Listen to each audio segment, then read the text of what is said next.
இங்க பாருமா, இங்க நின்று அழுது டைம் வேஸ்ட் பண்றது நம்ம மாப்பிள்ளைக்கு தான் ஆபத்து. ஆமா செல்வி, உடனடியா நம்ம இந்த தீர்ப்பை எதிர்த்து மேல்முறையீடு பண்ணி ஆகணும். அப்படி உடனடியா செய்யலைன்னா தூக்கு தண்டனையை நிறைவேற்றிடுவாங்க. நம்ம உடனே வேற லாயரை பார்க்கணும். என்ன மாமா, இவ்வளவு நாள் கூடவே இருந்து பார்த்த இவங்களே இப்படி பின்வாங்கிட்டாங்களே, இனிமே என்ன பண்ண முடியும்? இவன் வீட்டுல வேற எல்லார்கிட்டயுமே சொல்லிட்டு வந்தேன். இப்ப நான் அவங்களுக்கு என்ன பதில் சொல்லுவேன்? செல்வி, அதெல்லாம் யோசிச்சா இப்ப ஒன்றும் பண்ண முடியாது. நம்ம இனிமே வேற யாரை பார்க்கணும், என்ன பண்ணணும்னு உடனே பார்த்தாகணும். நீ முதல்ல வண்டியில ஏறு, மத்ததை நம்ம வீட்டுல போய் வண்டியில ஏறுமா. வாங்க மாமா.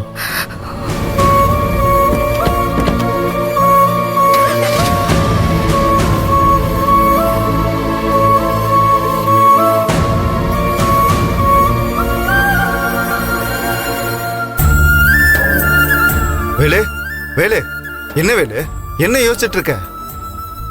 இப்படியே இருந்தாலும் வேலைக்கு ஆகாது. முடிவு எடுத்துட்டே இல்லையா?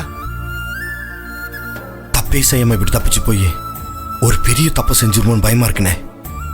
அதான் ஒரே யோசனையாவே இருக்கு. இங்க பாரு வேலு, நீ நியாயம் தர்மம்லாம் பாக்குற, ஆனா உனக்கு இந்த சட்டமும் நீதியும் நேர்மையா நடந்துக்கலையே. முள்ளால தான் எடுக்கணும்.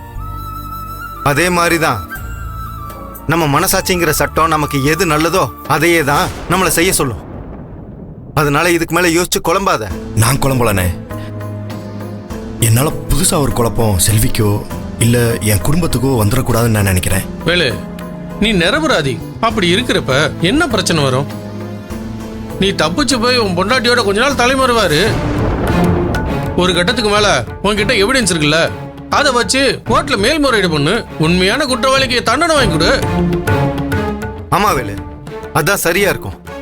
உன் மேல தப்பு இல்லைன்னு வந்துட்டா நீ இங்க தப்பிச்சு போனத யாரும் தப்புன்னு சொல்ல மாட்டாங்க. அது உன் போராட்டம்னு தான் பாப்பாங்க. நீ துணிஞ்சு போ, நாங்க உனக்கு உதவுறோம். எங்க சப்போர்ட் நிச்சயம் உனக்கு இருக்கும். டேய், இதெல்லாம் சரிப்பட்டு வராதுடா. வேலுக்கு நம்ம மேல நம்பிக்கை இல்லை. பேசாம நாம நம்ம வேலையை பார்ப்போம். செய்யாத தப்புக்கு தூக்கு தண்டனைக்கு அவனே தயாரா இருக்கும்போது நமக்கு என்ன வந்துச்சு? அவன் குடும்பத்தோட சேர்ந்தா என்ன, சேராட்டி நமக்கு என்ன? வாடா.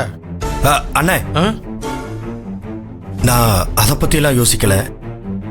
எப்படி இங்க இருந்து தப்பிக்கிறதுன்னு தான் யோசிச்சுட்டு இருக்கிறேன். வேலு, நிஜமாவா சொல்ற? ஆமாண்ணே, நான் முடிவு பண்ணிட்டேன். இங்க இருந்து நான் தப்பிக்கிறது உறுதி. சூப்பர் வேலு, இப்பதான் தெளிவான முடிவுக்கு வந்திருக்க. நான் செல்வியோட சேர்ந்து வாழ்றதுக்கு எந்த ஒரு எல்லைக்கும் போறதுக்கு தயாரா இருக்கேன். Very good. அப்ப இன்னைக்கு நைட்டு வேலுவை தப்பிக்க வைக்கிறோம். டேய், நீ என்னடா முடிக்கிற? திட்டம் என்னன்னு உனக்கு தெரியாதா? இல்ல, நான் இதை யாருக்கிட்டையும் சொல்லல. இப்ப சொல்றேன், நீங்க எல்லாரும் கேட்டுக்கோங்க. நாம நைட்டு சாப்பாட்டுக்கு ஒன்னா வெளியே வரும்போது வேலுவை யாரு கண்ணுக்கும் படாம ஜெயிலோட காம்பவுண்ட் சவர்கிட்ட நான் கூட்டிட்டு வந்துடுறேன். அங்க இருந்து நாம ஏற்பாடு பண்ணியிருக்கபடி கைத்துல ஏறி செவுத்தை தாண்டி குதிச்சா போதும். என்ன வேலு, கைத்துல ஏறி குதிச்சிருவல்ல? நான் தயாரா இருக்கேன். சரி, அப்ப நைட்டு நாம திட்டம் போட்டபடி சந்திக்கலாம். எல்லாரும் கவனமா இருங்க. இதை பத்தி வெளியில யாரும் வாயை திறக்க கூடாது. ஜாக்கிரதையா இருக்கணும். டேய், அங்க என்னடா பண்றீங்க? ஒண்ணு இல்ல சார், சும்மா பேசிக்கிட்டு இருக்கோம். அவன் தூக்கு தண்டனை கைதிடா. அவங்கிட்ட என்னடா பேசிட்டு இருக்கீங்க? இதோ கிளம்பிடுறேன் சார். கிளம்பிடுறோம். வரேன் வேலு.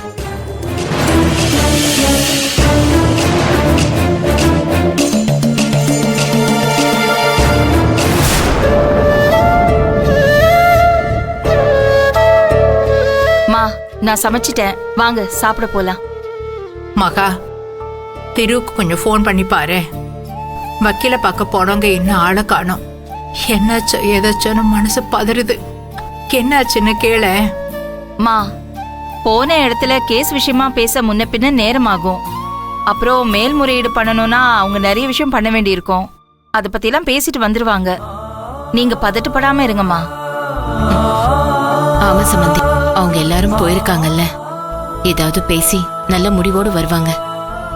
நீங்க கவலைப்படாதீங்க. மா, வாங்க கொஞ்சம் சாப்பிடுங்க வாங்க. எனக்கு பசிக்கல. திருவும் செல்வியும் வரட்டும், அதுக்கப்புறமா சாப்பிடறத பத்தி யோசிக்கிறேன். அம்மா, நீங்க முதல்ல சாப்பிட்டு மாத்திரை போடுங்க. செல்வி இப்ப வந்துருவாமா. சம்பந்தி, நீங்க முதல்ல சாப்பிடுங்க. நான் செல்விக்கு ஃபோன் பண்ணி கேக்குறேன். மா, வாங்க சாப்பிட போலாம். அப்பா சாப்பிட்டாரா? அவர் அப்பவே சாப்பிட்டுட்டு தூங்க போயிட்டாரு. நீங்க வாங்க. இல்ல, அவங்க வரட்டும். மா,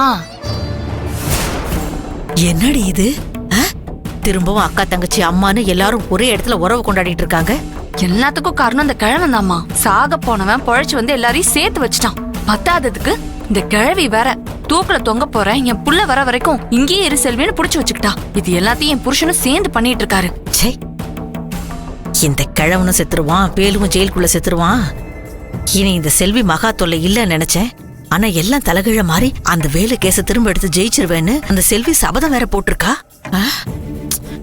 அப்ப நம்ம கண்ட கனவெல்லாம் அவ்வளவுதானடி. அட என்னம்மா நீ வேற சும்மா கடுப்பேத்திட்டு இருக்க? நானே வக்கீல பார்க்க போன செல்வியை காணோம்னு யோசிச்சுட்டு இருக்கேன். நீ என்னடா சும்மா கனவு அது இதுன்னு கடுப்பேத்திட்டு இருக்க? அது இல்ல ஏண்டி, அந்த வேலு மேல்முறையீடு பண்ண அவன் விடுதலை ஆயிடுவானா? தெரியலம்மா. அந்த செல்வி என்ன பண்ண போறாங்கறத பொறுத்திருந்து தான் பார்க்கணும். வரட்டும், என்ன பிளான்னு தெரிஞ்சுக்கிட்டு அதை எப்படி கெடுக்கலாம்னு யோசிப்போம்.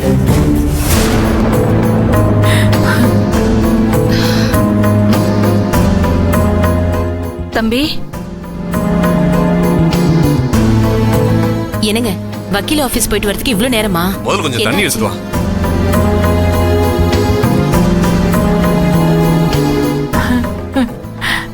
திரு திரு என்னப்பா ஆச்சு?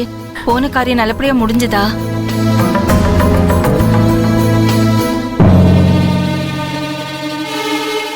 என்னப்பா 3 பேரும் அமைதியா இருக்கீங்க?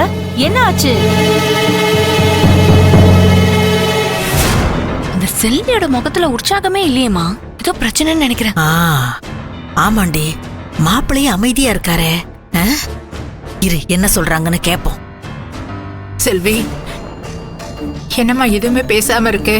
என்னாச்சு? வக்கீல பாத்தீங்களா? வேலுவை எடுக்கிறத பத்தி என்ன சொன்னாங்க?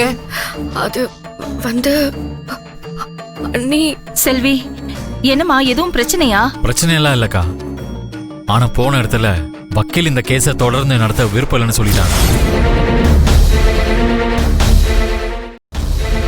நீ என்ன திரு சொல்ற? ஆமாமா. என்னங்க மாப்பிள்ளை சொல்றது உண்மையா? அந்த வக்கீலுக்கு என்னாச்சு? அப்படி சொன்னாங்க. உண்மைதான் மனோன்மணி. ஆனா எதுக்கு அந்த கேஸ்ல இருந்து விலகுனாங்கன்னு தான் தெரியல. அம்மா, நான் நினைச்சதுதான்மா. ஆரம்பமே அமோகமா இருக்கு. எதுக்காக இப்ப திடீர்னு வேண்டான்னு சொல்றாங்க? ஏண்டா இவ்ளோ நாள் நம்ம கூடவே இருந்து வாதாடிட்டு இப்ப மேல்முறையீடு பண்ணணுங்கும் போது வரலன்னு சொன்னா என்ன அர்த்தம்? அண்ணி, இது அவங்க எடுத்த முடிவு கிடையாது. வேற ஒருத்தவங்களால எடுக்கப்பட்ட முடிவு இது. அப்படின்னா அம்மாடி, என்னாச்சு? வக்கீலுக்கு ஏதாவது பிரச்சனையா? அத்தை, அவங்க குடும்பத்துக்கு ஏதாவது பிரச்சனை வந்துருமோன்னு பயந்துதான் இந்த முடிவே எடுத்திருக்காங்க. ஐயோ, இந்த கேஸை எடுக்க கூடாதுன்னு அவங்க குடும்பத்தையே மிரட்டி இருக்காங்க. அதனாலதான் இந்த மாதிரி ஆயிடுச்சு. ஐயோ, என் பையன் வேலு வக்கீல மிரட்டி இருக்காங்களா? என்னம்மா சொல்ற நீ?